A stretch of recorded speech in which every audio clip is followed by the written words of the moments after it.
Всім привіт! Ставте вподобайки, підписуйтесь на канал. Сьогодні ми вам розповідаємо про життя українців у Бразилії.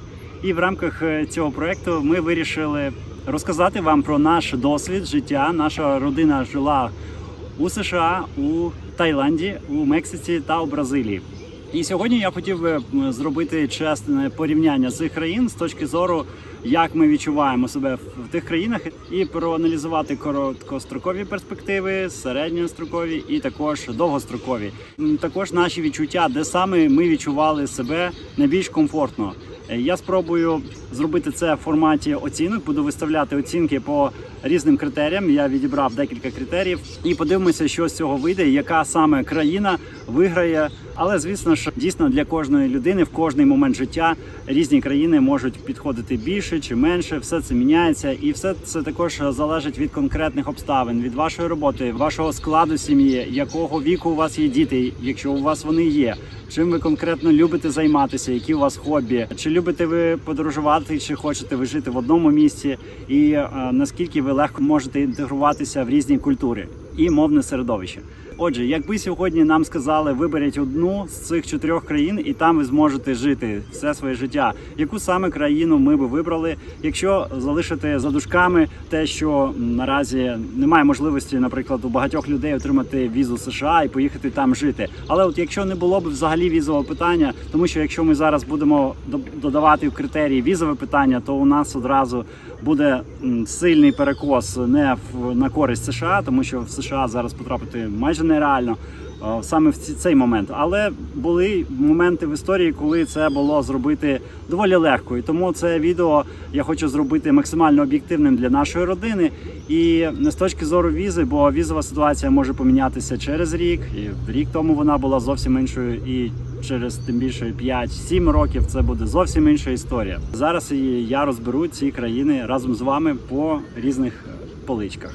Отже, Таїланд, Мексика, США і Бразилія. Розпочну з того, що буду говорити про базове виживання. Те, що потрібно нам для того, щоб ми відчували себе хоч якось більш-менш комфортно. Для цього нам потрібно, щоб у нас було мінімум фінансового тиску на нас, можливість заробітку. Також в цьому контексті я розглядаю часові пояси, тому що вони важливі для тих, хто працює віддалено. А в багатьох з цих країн більшість людей, вони саме працюють віддалено, ті, хто переїжджають в ті країни. Особливо це стосується Таїланду, але й Латинської Америки також.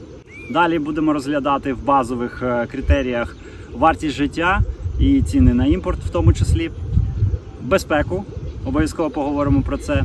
Ну і медицина і здоров'я – це те, що є базовими потребами кожної людини. Отже, зараз поговоримо про це детально. В базовому виживанні перший критерій – це фінансовий тиск. Таїланду я поставив 9, тому що коли я дивлюся на тих експатів, які живуть в цій країні, вони не відчувають жодного тиску. Скоріш за все, вони приїхали з країни, в якій все дорожче, ніж в Таїланді. Україна в цьому плані є виключенням, тому що Україна все одно дешевше, ніж Таїланд. Але дуже довгий час, на протязі останніх 20 років, Таїланд був або дешевшим, або приблизно на одному рівні по цінах з Україною. Тому я би не сказав, що ви будете відчувати там сильний фінансовий тиск. Там дуже доступні ціни.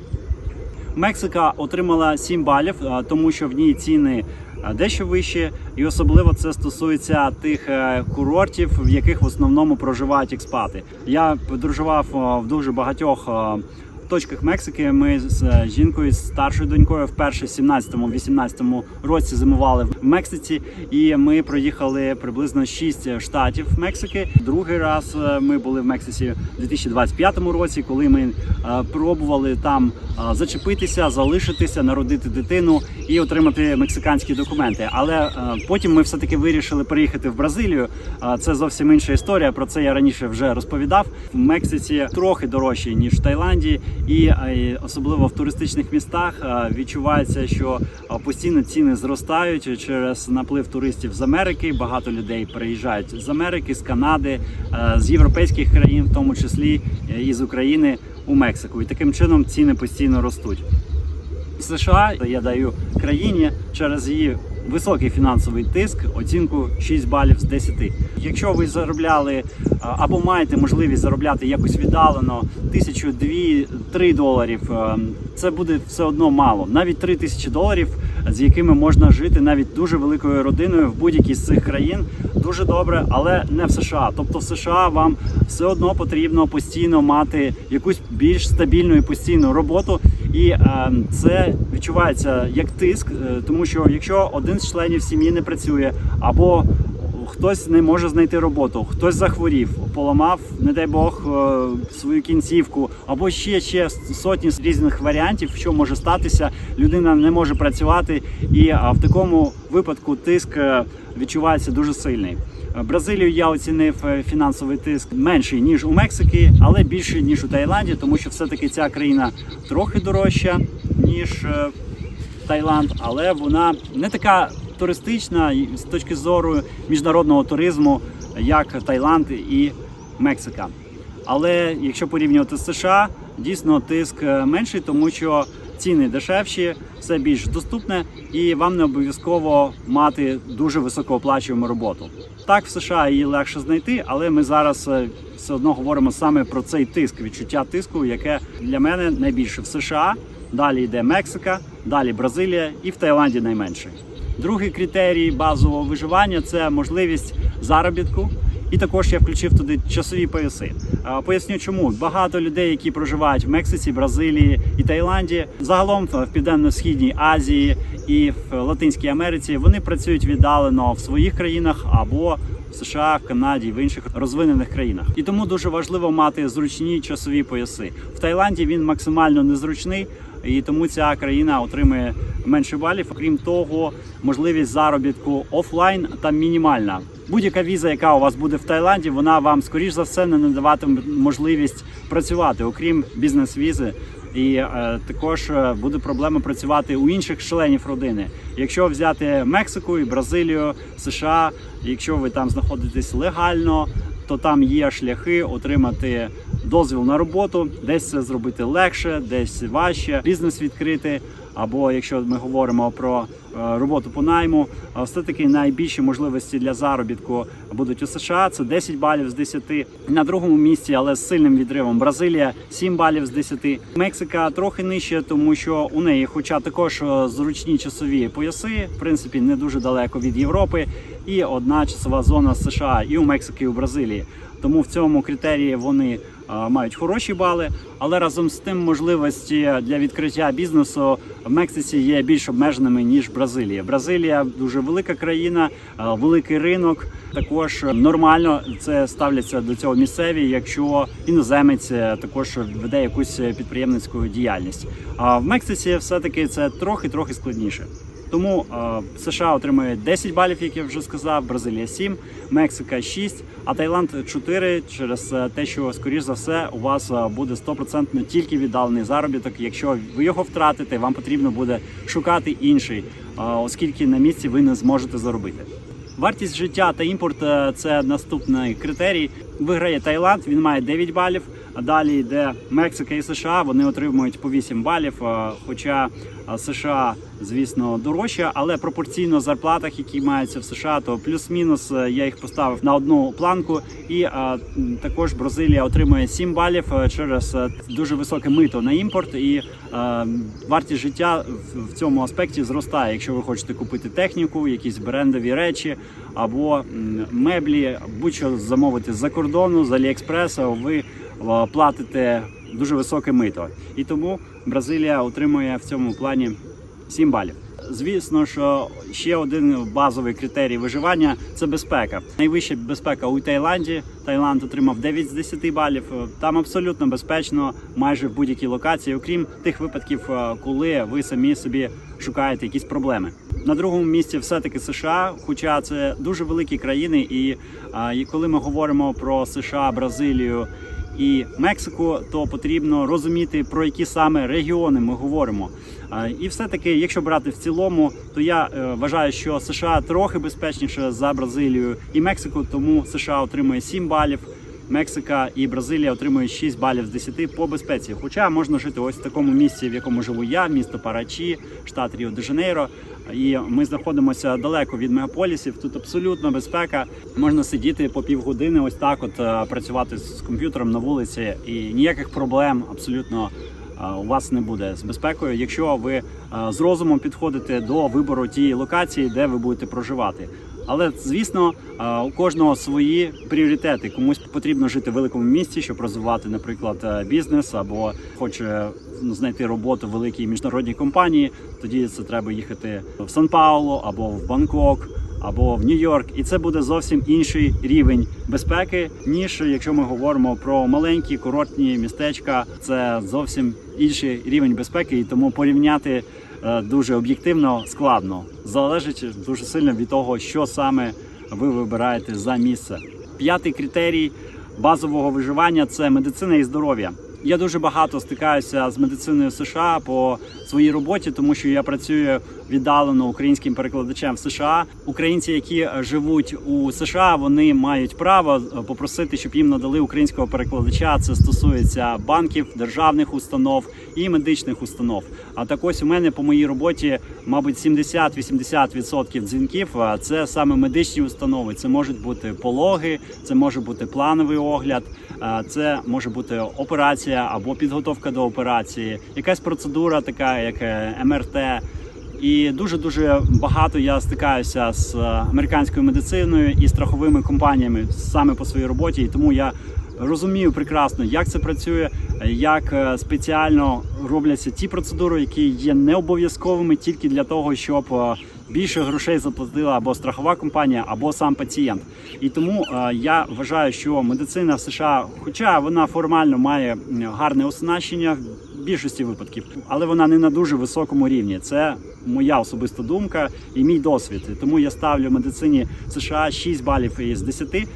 Таїланд має більшу доступність медицини, це значно нижчі ціни, ніж в Америці, тому це 7 балів з 10, причому дуже багато тайських спеціалістів, вони саме проходять стажування в США, тобто ви, в принципі, отримаєте в Таїланді американську систему медицини, плюс деякі традиційні моменти, які є в Таїланді. Дуже багато в аптеках є альтернативних методів лікування, щось продається з китайської або з іншої азіатської медицини традиційної.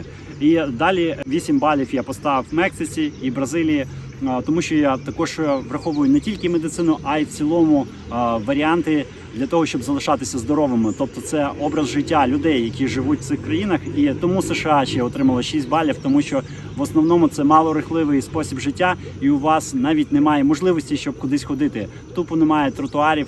Парк є, але до нього треба ще доїхати. В більшості місць їх не так багато, тобто ви один раз їздили в парк на місяць і більше ви туди не поїдете, бо там може бути пробка, або у вас немає часу. Інша справа, коли ви можете в Бразилії, або в Мексиці, або в Таїланді вийти, пройтися по пляжу, дуже багато тротуарів. Є парки в багатьох місцях. Звісно, це залежить від конкретної локації, але більша доступність велосипедів тут у Бразилії, є велосипедні доріжки в багатьох містах і містечках. І тому я поставив Мексиці і Бразилії 8 балів, Таїланду по медицині і здоров'ю 7, а США, як я вже сказав, 6. Переходимо до другого пласту нашого оцінювання – це якість життя. В якість життя у нас входять такі критерії, як клімат, пляжі, екологія, повсякденний стиль життя. Отже, по клімату, розглядаючи Таїланд, Мексику, США і Бразилію, мені, наприклад, подобається жити в США, в Південній, Північній Кароліні і на Гаваях. Але більшість людей, які приїжджають в США, вони не будуть жити в цих місцях, вони будуть розпорошені по всій території США. Є такі штати, як Вашингтон, Орегон, Мічиган, і там доволі багато українців, Ілліной. І це доволі суворий клімат, схожий, можливо, на український, можливо, більше до Західної України, особливо якщо говорити про Вашингтон і Орегон, або навіть холодніший, бо там зима більш така люта. Але якщо говорити про південні штати, Джорджія, Південна Кароліна, то там зима дуже коротка, снігу майже не буває, але разом з тим дуже рання весна, вже в лютому може починатися дуже хороша погода, квітнуть сади і все таке інше. Тобто це дуже все залежить від конкретної локації, але все-таки, якщо говорити про країну в цілому, про можливості вибору для всіх хорошої локації, то Бразилія має максимальний спектр хороших варіантів клімату в різних регіонах і точках країни. І тому я поставив 9 балів в Бразилії по клімату, а Таїланд і Мексика отримали 8, тому що також це тропічні теплі країни, в яких не потрібно опалення, не потрібно багато одягу. Тобто людина взагалі за своєю біологією, їй більше підходить цей клімат тропіків і субтропіків. І оскільки в США більшість регіонів не мають такий клімат, тому я поставив в США 7 балів за клімат. Зараз доведеться перейти в іншу локацію, тому що починається дощ. Отже, про якість життя. Наступне – це пляжі. Пляжі найкращі, звісно ж, у Бразилії – це 10 з 10. Далі йдуть Таїланд і Мексика – 9 з 10. У США дуже багатьох локаціях просто немає пляжів. Навіть якщо є вихід до океану, то там або не купаються, або холодно, або брудно, або немає пляжів. І тому це 6 з 10. Хоча, якщо розглядати, звісно, ті локації, в яких я жив у Флориді, я жив на Гаваях, і там я б також поставив би 10 з 10, але більша частина США – це 0 з 10. Або треба їхати цілий день, цілу ніч, тобто там 5, 7, 10 годин до океану. Або летіти на літаку, багато з собою не візьмеш, коли є маленькі діти, це великі витрати, багато людей їдуть на машині. Навіть якщо це доволі доступно літати по США, але коли ти хочеш з собою взяти всі речі на пляж, то це некомфортно, краще їхати на машині. Якщо казати дійсно про найкращі пляжі світу і найбільшу їхню концентрацію, найбільшу їхню кількість, то Бразилія просто не має конкурентів. І говорячи про якість життя, треба сказати про екологію, тому що це надзвичайно важливо, це і якість повітря, якість води. З цього складається база для нашого нормального функціонування, нашого здоров'я, нашого життя. В США вважається доволі чистою в більшості місць вода. В інших країнах воду в основному фільтрують або купують. Якщо вода є поганою, це дуже впливає на нирки, на печінку, на шкіру. І це наша молодість, наше довголіття, тому на воді не варто економити. В будь-якому разі якість води все-таки відстає у таких країнах, як Таїланд, як Мексика, і Бразилія теж відстає від США. Якщо говорити про повітря, також потрібно говорити про конкретні місця. Я буду говорити про місця, в яких я би жив в США. Це знову ж таки Гаваї, Південна, Північна Кароліна. Я би сказав, що там дуже хороша екологія, багато дерев, на Гаваях там океан є. Взагалі, якщо ви не живете, в принципі, в мегаполісі в США, то у вас екологія буде хороша, тому що в основному ця Америка, вона одноповерхова і всі живуть за межами міста. Навіть якщо велике місто загазоване, то ви можете жити десь біля лісу, на природі, в невеликому якомусь містечку і все одно мати доступ до хорошої якості повітря. Якщо говорити про Таїланд, то там особливо Бангкок і північні регіони, там дуже багато проблем зі смогом і якість повітря погана. Я б там не жив, я б жив в південних регіонах Таїланду, але і там є проблеми з екологією, є проблеми з машинами. На таких островах, як Самуї, зараз дуже багато машин, пробок. Взагалі кількість місць, в які їдуть експати, воно дуже обмежене в Таїланді, і тому всі туди їдуть. Туристів приїжджає, здається, 30 мільйонів на рік в Таїланд. Це маленька країна відносно.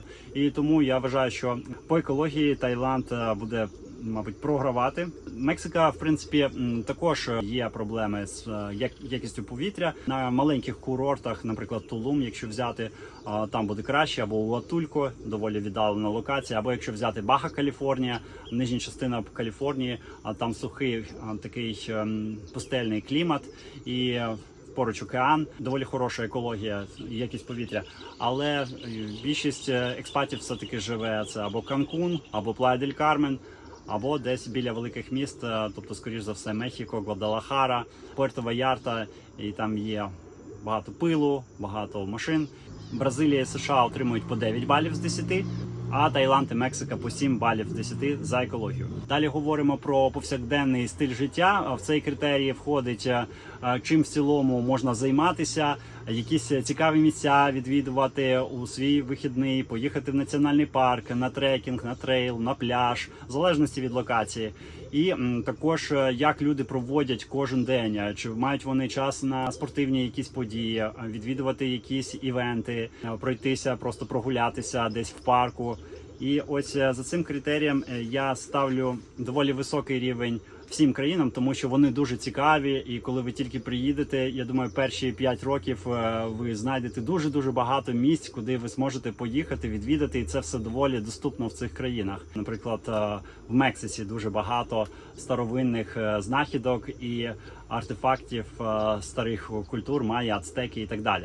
Тому я оцінив всі країни в 9 балів, окрім Америки, тому що все-таки повсякденний стиль життя Америки мені не дуже імпонує. Там мало рухливості, мало можливості для того, щоб ходити пішки, гуляти. В основному це на машині всі пересування відбуваються. Немає нормально розвиненого транспорту, окрім буквально декількох міст, які можна перерахувати на пальцях 2 рук максимум. Тому я поставив в Америці 8 балів, а іншим країнам по 9 балів за повсякденний стиль життя. І далі говоримо про довгострокові перспективи, очікування від життя у конкретній країні. Туди входить освіта для дітей, тому що все-таки це важливо. Діти будуть зростати, десь вчитися, і від цього буде залежати їхнє майбутнє. В цілому про систему освіти я можу сказати, що в усьому світі, мабуть, немає країни, якій я би поставив оцінку вище 7. І в США не є виключенням. Вони отримують оцінку 6 з 10. Державна школа дуже залежить від району. Хороші райони мають хороший рівень, погані райони реально можуть бути слабкими і небезпечними. Перспективи в Америці найсильніші, оскільки є вища освіта, дитина автоматично потрапляє в систему топ-університетів, якщо вона закінчує шкільну освіту в США. Але, знову ж таки, ця освіта дуже дорога. І приватні школи, які дають кращі знання, також дуже дорогі. І щоб ходити в хороші безкоштовні школи, потрібно жити в хорошому районі, а це дороге житло. Якщо казати про Таїланд, Таїланд отримує від мене найнижчу оцінку по освіті з цих країн. Хоча там теж є хороші школи, але я поставив їм 4 бали, тому що для іноземців це мовний бар'єр, державні школи слабкі і не дуже легко там можуть приймати іноземців. Міжнародні школи, британські, американської системи, там часто є висока якість освіти, але вони дорогі. Мексику і Бразилію я оцінив приблизно однаково. У Мексиці державна освіта дуже нерівномірна, залежить від регіонів. Приватні школи часто бувають двомовними, іспанська, англійська, дешевше, ніж у США і Таїланді, але дорожче, ніж у Бразилії. По перспективах дуже часто, коли діти закінчують ці приватні школи в Мексиці, вони можуть вчитися в США. Доволі інтегровані ці дві країни. Глобально все одно система освіти слабша, ніж американська. Я би сказав, на одному рівні з Бразилією. Про Бразилію нещодавно у мене було відео про державні школи. Вони в цілому в середньому слабкі, є хороші винятки, але потрібно жити в певних регіонах, також більш дорогих, можливо. Приватні школи популярні у Бразилії, вони не дуже дорогі, але для бразильців це все одно високі ціни. Сильні університети є, але у них слабша міжнародна інтеграція, звісно, ніж у США. Економічні можливості країни – це такий великий обширний блок. Можливо, трохи хтось скаже, що це перекликається з фінансовим тиском або з цінами, вартістю життя. Економічні можливості країни – це говорить про те, що якщо ви відкрите бізнес, наскільки великий у вас буде ринок, наскільки реально, що ви матимете можливість просувати свій якийсь товар або послугу саме в цій країні. Якщо у вас не буде змоги працювати онлайн, працювати в вашій країні, працювати за кордоном і витрачати гроші в цій країні. І от в плані економічних можливостей країни я поставив 9 балів США. Це найбільша економіка світу. Можливості майже нескінченні. Тепер говорити, якщо про економічні можливості Таїланду, Мексико і Бразилії, то ці країни плюс-мінус мають схожі характеристики по ВВП. Наприклад, ВВП США 30 трильйонів доларів, у Бразилії 2,2 трильйони, у Мексики 1,86, а у Таїланду $500 трильйони доларів. Тобто Бразилія сильно виграє у Мексики, у Таїланду. Але якщо все-таки порівняти ВВП на душу населення, то ви побачите, що приблизно схожі цифри є у цих трьох країн. Тому я не став когось з них виділяти. І також для довгострокової інтеграції дуже важливо ставлення до іммігрантів і ваша можливість до інтеграції в суспільство в цій країні, в яку ви приїжджаєте. І в цьому плані безперечним лідером є Бразилія. Вона отримала 10 балів з 10. Тут просто неймовірно класне ставлення до іммігрантів. Ми ніколи не стикаємося з дискримінацією. Ми завжди відчуваємо, що нас тут всі раді бачити. І це неймовірне почуття. Я такого не зустрічав в жодній іншій країні світу, хоча я багато де був. На другому місці було б США, мабуть, якщо б ви спитали мене у 2022 році, я би сказав, що США це 9 з 10. Але зараз з останніми подіями є дуже багато пропаганди проти іммігрантів у цьому винні у тому. Тобто дуже багато прокачується ця тема. Також айси полюють на іммігрантів, і відношення деяких американців, які також дивляться ту телевізійну пропаганду і мають лапшу на вухах.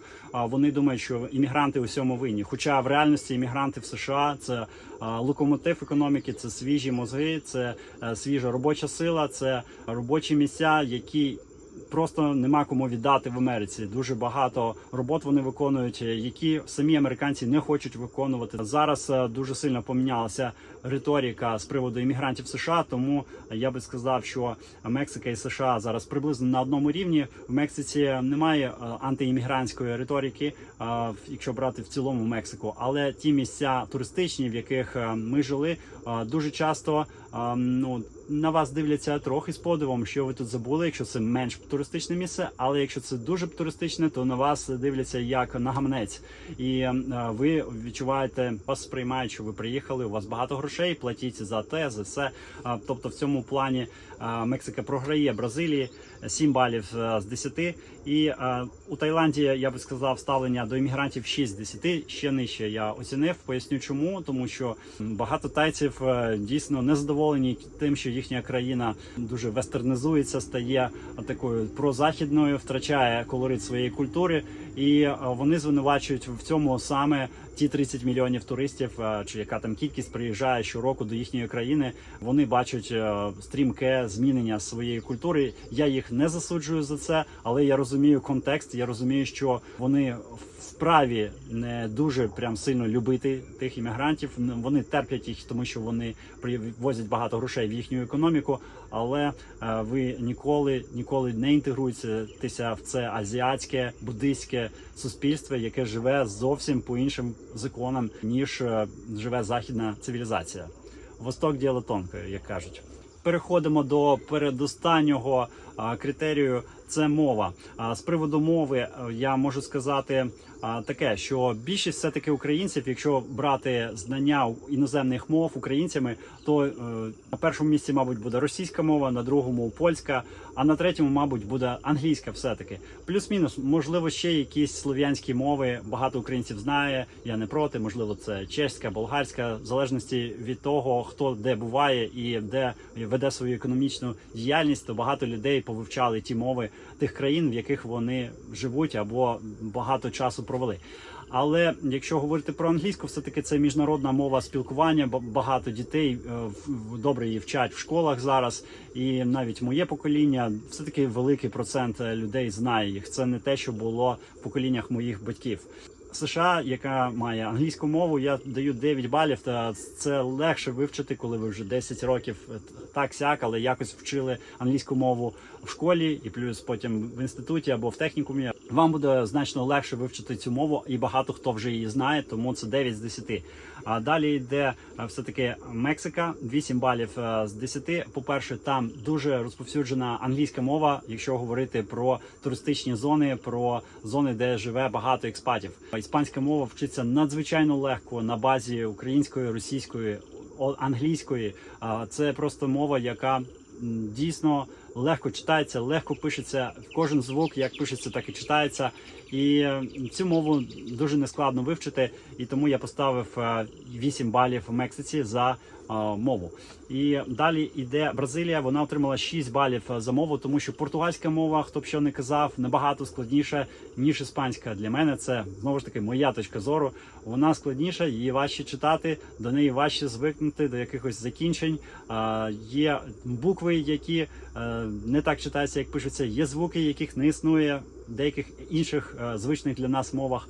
І тому мовна інтеграція у Бразилії відбувається гірше, і навіть якщо ви вивчите цю мову, то за великим рахунком приміняти ви її зможете лише в Бразилії і в Португалії.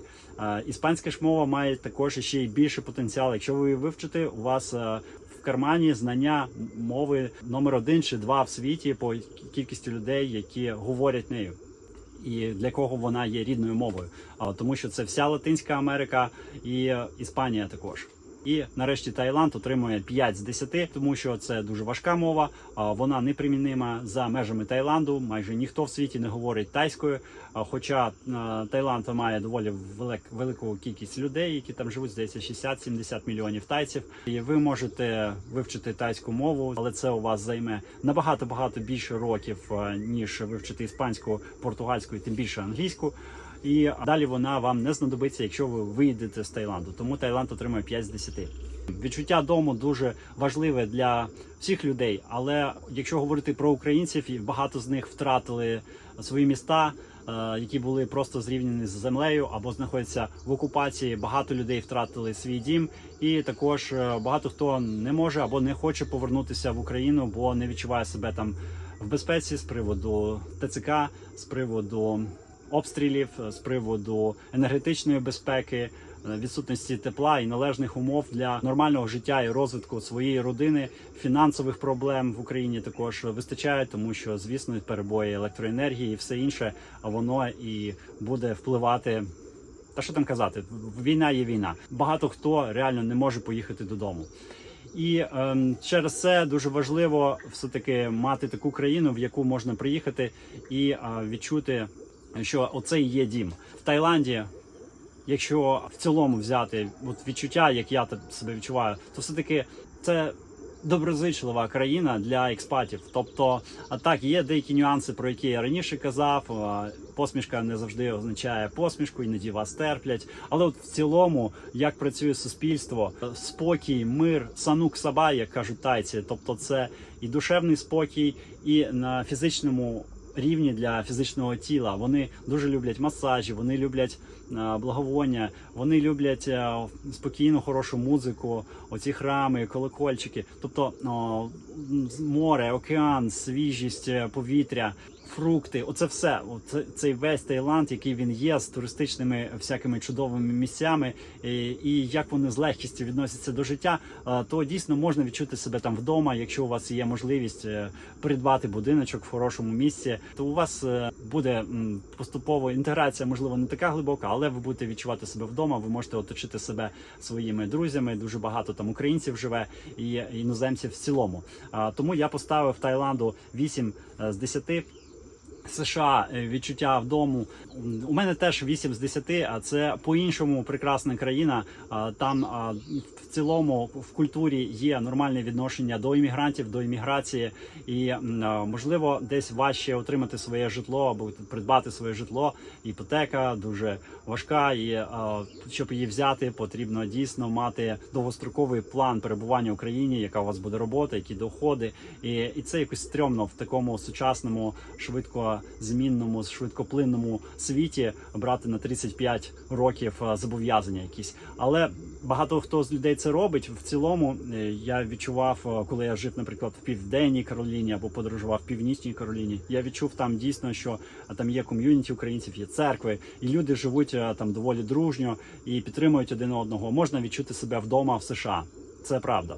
Незважаючи на те, що якісь є також там плюси і мінуси там з їжею, з харчуванням, з активним способом життя, але все-таки ви можете організувати своє життя таким чином і поселитися в такому місці, де ви будете максимально себе відчувати як вдома. Якщо говорити про Мексику, мені здається, що там все-таки легше інтегруватися в культурну середу, ніж в Таїланді. До білих людей там ставляться трохи краще, немає такого расизму. Так, азіати, вони теж можуть бути расистами. Це може бути не відкритий расизм, але ви відчуваєте його фоном іноді у Азії. Я не кажу про всіх азіатів, але таке буває. Траплялися такі випадки зі мною.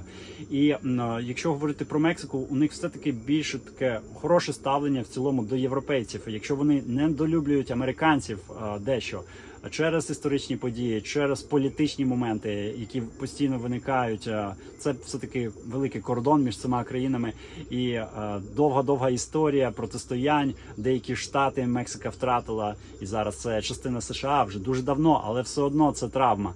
І можна сказати, що мексиканці, вони класно відносяться до українців, до європейців в цілому. Не кажу про всіх експатів, все-таки американців за дужками залишаємо.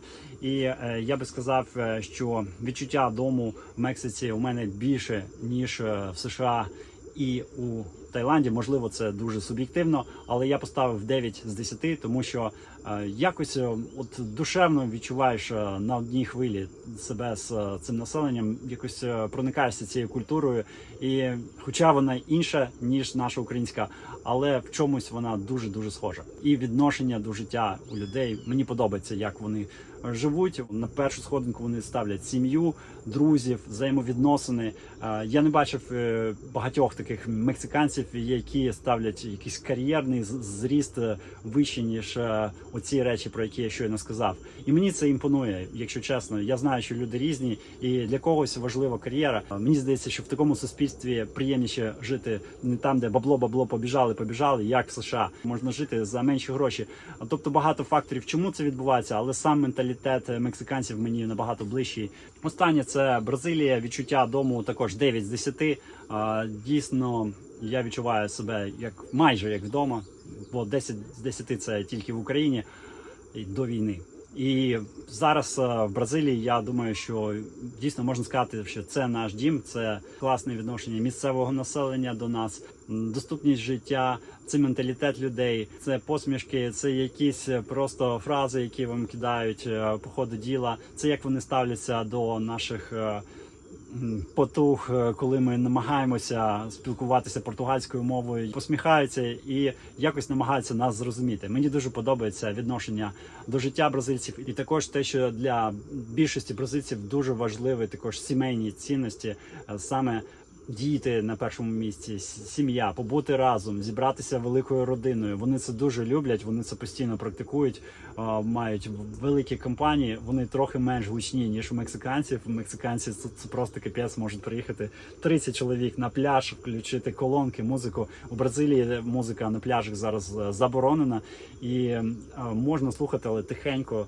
Тобто немає таких дискотек, тобто люди при цьому не заважають один одному, але проводять якісно час один з одним, зі своєю родиною, зі своїми близькими.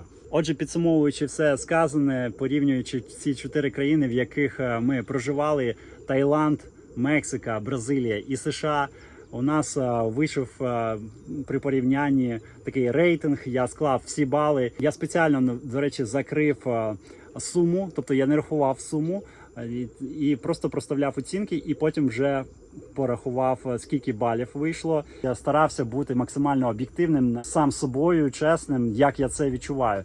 І хоча, наприклад, серцем я дуже добре відношуся до всіх 4 цих країн, мені було б дуже важко вибрати, так, якщо потрібно було на все життя приїхати тільки в одну з цих 4 країн. Але якщо додати всі ці фактори і всі ці оцінки, то у мене вийшла наступна картина. Таїланд на 4-му місці, він має 100 балів. На 3-му місці бронзова медаль, а це Мексика. Мексика отримала 103 бали. На 2-му місці 106 балів, це США. І Бразилія на 1-му місці має 109 балів. Звісно, ці оцінки є приблизними, і це моє відчуття саме зараз. Я впевнений, що багато з вас були там як турист або жили в цих країнах, про які я розказував, і ви мали свій досвід. Я ціную вашу думку, залишайте свої коментарі, що ви думаєте про мій рейтинг. Напишіть свій рейтинг країн, в яких ви жили, як ви там себе відчували. Дуже багато факторів, але в цілому для мене все-таки важливо відчуття дому, там, де тебе дуже добре приймають, там, де, можливо, інтегруватися. Нехай навіть буде складніша мова, але якщо до тебе гарно в цьому місці ставляться, то це не купиш за жодні гроші, і це не можна якимось чином недооцінити. Це дуже важливий фактор. Ось такий вийшов відеоролик. Сподіваюся, вам було корисно дізнатися про мої думки про ці країни. Бажаю вам знайти своє місце на землі, і нехай також буде мир в Україні, і щоб ті люди, які хочуть повернутися в рідну свою країну, вони могли це зробити, тому що ми можемо інтегруватися багато де, але найкраще все-таки ми будемо відчувати себе на своїй рідній землі. Бажаю вам всього найкращого. Побачимося в наступних відео. Вподобайки, підписки, якщо сподобалося. І якщо не сподобалося, тоді не вподобайки. І залишайте коментарі. На все добре, дякую, до побачення. І якщо комусь потрібно проконсультуватися з приводу переїзду у Бразилію, також, будь ласка, подивіться в опис до цього відео. І ви можете подякувати мені за контент на цьому каналі. Я багато часу приділяю цьому і буду радий, якщо хтось має можливість допомогти у розвитку каналу. Я хочу придбати для каналу дрон, щоб знімати ще більш якіснішу картинку бразильських краєвидів. Дякую, на все добре, щасливо.